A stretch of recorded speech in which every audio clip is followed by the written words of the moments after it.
Hello everyone, welcome to star IQ. कैसे हो आप सभी लोग? उम्मीद है कि आप बहुत अच्छे होंगे। अगर आपको मेरे द्वारा पढ़ाए गए सभी लेक्चर्स का पीडीएफ फाइल चाहिए तो आप मेरे Telegram channel star IQ PDF पे पहुंच जाइएगा। इस लेक्चर में हम लोग बात करने वाले हैं 12 जनवरी 2021 के नेशनल और इंटरनेशनल करंट अफेयर्स की। पहला क्वेश्चन हमारा क्या होगा कि भारत ने गणतंत्र दिवस पर किस देश के राष्ट्रपति को मुख्य अतिथि के रूप में आने का न्योता दिया है? न्योता दिया है भाई हमारे भारत ने दिया है। और गणतंत्र दिवस यानी कि इस बार 26 जनवरी को कौन से देश के राष्ट्रपति हमारे मुख्य अतिथि होने वाले हैं? बहुत बहुत इंपॉर्टेंट क्वेश्चन है।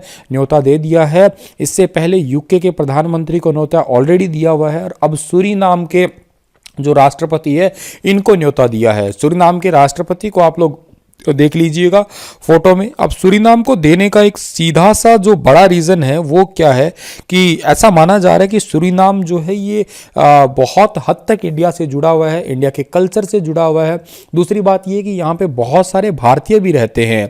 सूरीनाम गणराज्य के राष्ट्रपति, इनका नाम है चंद्रिका प्रसाद संतोखी। 26 जनवरी 2021 को भारत के गणतंत्र दिवस परेड में मुख्य अतिथि होने वाले हैं ये, ठीक है। ब्रिटेन के प्रधानमंत्री जोरिस जॉनसन जो है गणतंत्र दिवस के परेड में बतौर मुख्य अतिथि शामिल होने वाले थे, ठीक है। लेकिन ब्रिटेन में कोरोना वायरस के नए स्ट्रेन से बहुत ज्यादा प्रकोप हो गया, इस वजह से उनकी यात्रा रद्द हो गई। अब उनकी यात्रा रद्द होगी तो उनकी जगह अब कोई तो आएगा ही ना, तो इसी वजह से इनको न्योता मिल गया भाई, ठीक है। चलो भाई, अच्छी बात है, तुम्हें न्योता मिला, स्वागत है हमारे देश में, आइएगा। और अब बात करते हैं हम लोग सूरीनाम की, तो मैप में देख लीजिएगा आप लोग, ठीक है। यहाँ की राजधानी क्या है जी? यहाँ की राजधानी है पारामारिबो, ठीक है। कौन से महाद्वीप में पड़ता है जी? दक्षिण अमेरिका में पड़ता है, एक छोटा सा देश है भाई, ठीक है आपका। और करेंसी सूरीनाम डॉलर है ही। जनसंख्या भी बहुत कम ही है, 5.76 लाख ही है। अब आप देख लो कितनी कम है, हमारे तो इससे ज़्यादा तो मेरे को लगता है, मतलब इतनी जनसंख्या तकरीबन कोई जिले की हो जाती है हमारे तो, ठीक है। आगे बढ़ते हैं। अगला क्वेश्चन होगा कि अमेरिका ने किस देश के साथ राजनयिकों के आपसी संपर्क बहाली पर लगे प्रतिबंध हटा लिए हैं? तो ये हटा लिए हैं ताइवान के, यानी कि दूसरे का क्वेश्चन जो है दूसरे का आंसर जो है वो ताइवान बिल्कुल ठीक रहने वाला है हमारा। ताइवान को आप मैप में देख सकते हैं। अमेरिका ने ताइवान के साथ में राजनयिक में अपनी जितने भी संपर्क बहाली पे लगे प्रतिबंध है सारे हटा लिए हैं। और इस कदम के बाद में अमेरिका के ताइवान से रिश्ते जो है और ज्यादा मजबूत हो जाएंगे, ऐसा माना जा रहा है। दरअसल देखो बात क्या थी कि चीन सरकार जो है ये दावा करती रही कि ताइवान उसी का हिस्सा है, लेकिन अमेरिकी विदेश मंत्री जो है माइक पॉम्पियो ने कहा है कि विदेश मंत्रालय ताइवान के साथ में राजनयिक स्तर पे जितने भी संबंध कायम हैं वो रखने के लिए प्रतिबंध जो है वो समाप्त कर रहा है। और अब दोनों देशों के बीच में जो भी प्रॉब्लम्स है वो हट जाएंगी और विदेश विभाग भी ढंग से काम करने लग जाएगा।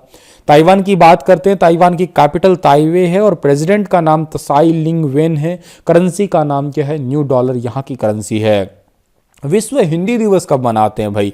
ये क्वेश्चन तो मैंने आपको ऑलरेडी पढ़ाया ही था, कल ही पढ़ाया था। विश्व हिंदी दिवस मनाया जाता है 10 जनवरी को। अच्छा, विश्व हिंदी दिवस तो 10 जनवरी को है, तो राष्ट्रीय हिंदी दिवस कब मनाया जाता है? वो आपका मनाया जाता है 14 सितंबर को। अच्छा सर, ये पहली बार कब से मनाया जाने लगा है? तो विश्व हिंदी दिवस पहली बार जो है ये 1975 से मनाया जाने लगा है, ठीक है। नागपुर के अंदर हुआ था, एक सम्मेलन हुआ था, हिंदी सम्मेलन 10 जनवरी 1975 को। और उसका उद्घाटन उस टाइम की प्रधानमंत्री इंदिरा गांधी ने जो है किया था 1975 में। बहुत इंपॉर्टेंट सा है। अच्छा, क्यों मनाते हैं सर ये दिवस? तो दुनिया भर में हिंदी के प्रचार और प्रसार को थोड़ा सा आगे लेके जाना और पूरी दुनिया में थोड़ी प्रचलित भाषा के रूप में इसे प्रस्तुत करना ही इसका छोटा सा एक उद्देश्य है। गुजरात के 4 बार के पूर्व मुख्यमंत्री एवं कांग्रेस के दिग्गज नेता का 94 वर्ष की उम्र में निधन हो गया अभी रिसेंटली। तो इनका नाम है माधव सिंह सोलंकी। बहुत ही फेमस क्वेश्चन है, ये याद रखिएगा। ए ऑप्शन सही है जो आपको फोटो में दिखाई दे रहे हैं, ठीक है। माधव सिंह सोलंकी पहली बार 30 साल की उम्र में जो है विधायक चुने गए थे और उन्होंने ही गुजरात में लड़कियों के लिए फ्री एजुकेशन और जितने भी आपके ये प्राथमिक विद्यालय होते हैं इनमें मिड डे मील, इन सभी की शुरुआत जो है इन्होंने ही की थी। और गुजरात में नरेंद्र मोदी के बाद सबसे लंबे समय तक मुख्यमंत्री यही रहे थे ये, ठीक है। लेकिन अब इस दुनिया में ये नहीं रहे। चलिए थोड़ा आगे जाते हैं हम लोग। अगला क्वेश्चन होगा कि श्रीलंका के किस 29 वर्षीय बल्लेबाज ने अंतर्राष्ट्रीय क्रिकेट से संन्यास ले लिया भाई? तो अंतर्राष्ट्रीय क्रिकेट से संन्यास लिया है सेहान सेहान जयसूर्या ने। तो डी ऑप्शन जो है इसका हमारा बिल्कुल ठीक रहेगा, जो आपको फोटो में दिखाई दे रहे हैं यही है सेहान जयसूर्या। और इन्होंने श्रीलंका के लिए वनडे और T20 में जो है मिलाकर जो है 30 मैच खेले हैं तकरीबन, और कराची में श्रीलंका के खिलाफ इन्होंने जो है 96 रन बनाए थे, जो उनका सबसे ज़्यादा स्कोर है। 2009 से 2020 के बीच में कुल 80 प्रथम श्रेणी जो है इन्होंने मैच खेले हैं। T20 जो है तकरीबन इन्होंने 30 के आसपास मैच खेले हैं। तो ये बात याद कर सकते हैं। श्रीलंका की राजधानी श्री जयवर्धन कोटेपुरे है। छोटा सा क्वेश्चन है पर जरूरी है याद करना। केंद्रीय औद्योगिक सुरक्षा बल, जिसको हम लोग CISF कहते हैं, सेंट्रल इंडस्ट्रियल सिक्योरिटी फोर्स के 28वें महानिदेशक के रूप में किसे नियुक्त किया गया है भाई? बहुत इंपॉर्टेंट क्वेश्चन है। इसका सही आंसर आपका रहेगा सुबोध कुमार जायसवाल, यानी कि बी ऑप्शन जो है वो हमारा बिल्कुल ठीक रहेगा, जो आपको फोटो में दिखाई दे रहे हैं सुबोध कुमार जायसवाल है। ये बहुत इंपॉर्टेंट क्वेश्चन है। 8 जनवरी 2021 को जो है इनकी नियुक्ति की गई है, और ये जो है अभी रिसेंटली आपका जो CISF है इसके 28वें महानिदेशक होंगे। ये 1985 में भारतीय पुलिस सेवा में जो है ये शामिल हुए थे, और महाराष्ट्र कैडर जो है इनको मिला था। तो one of the very important question, factual question है, याद करना आप लोग। निम्नलिखित में से कौन सा भारतीय बल्लेबाज ऑस्ट्रेलिया के खिलाफ सभी प्रारूपों में 100 छक्के लगाने वाला विश्व का पहला खिलाड़ी बन गया है? तो विश्व के पहले खिलाड़ी आप देखो ये बने हैं रोहित शर्मा, यानी कि सी ऑप्शन जो है इसका हमारा वो बिल्कुल ठीक रहेगा। रोहित शर्मा को आप लोग जानते ही होंगे बहुत अच्छे से। इन्होंने 130 छक्के इंग्लैंड के खिलाफ लगाए हैं। क्रिस गेल और रोहित शर्मा ही ऐसे बल्लेबाज जिन्होंने एक देश के खिलाफ 100 या इससे ज्यादा छक्के जड़े हैं अभी तक। तो बहुत इंपॉर्टेंट क्वेश्चन है ये वाला भी। किस देश की सेना ने स्वदेशी रूप से विकसित guided multi launch rocket system Fateh का सफल उड़ान प्रशिक्षण पूरा कर लिया है?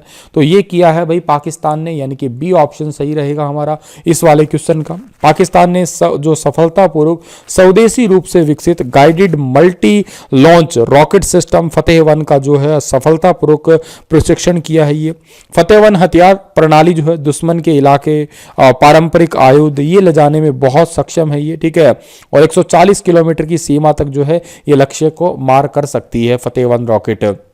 आगे जाते हैं। निम्न में से किस राज्य सरकार ने धिया दी लोड़ी और बसेरा योजना स्टार्ट की है अभी?